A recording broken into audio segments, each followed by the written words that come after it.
Եթե Հայաստանի իշխանությունները չեն աշխատում Հայաստանի Հանրապետության արտադրանքի որակի բարձրացման, ստանդարտացման մակարդակի բարձրացման, Եվրոպական միության ստանդարտների մոտարկման պայմաններում, եւ այս պայմաններում խոսում են Եվրոպական միություն գնալու մասին, երբ որ արտադրանքը չի կարող եվրոպական սահմանի մոտ անգամ գնալ, այստեղ ուրեմն մի բան այն չի։ Սա ավելի շատ քարոզչություն է, քան թե բովանդակություն։ Մյուս կողմից, երբ խոսում են Եվրոպական միության անդամակցության մասին են խոսում։ Դուք չեք գտնի Եվրոպական միության 27 անդամ երկրներից որևէ մեկին,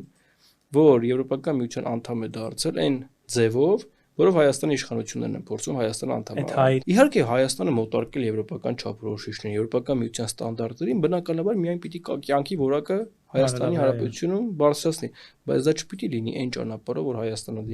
դրվի այլ վտանգների տակ, Հայաստանը դրվի աշխարհագրական վտանգների կամ չոր բախումների թատերաբեմ դառնալու։ Դուք հիմա վտանգներ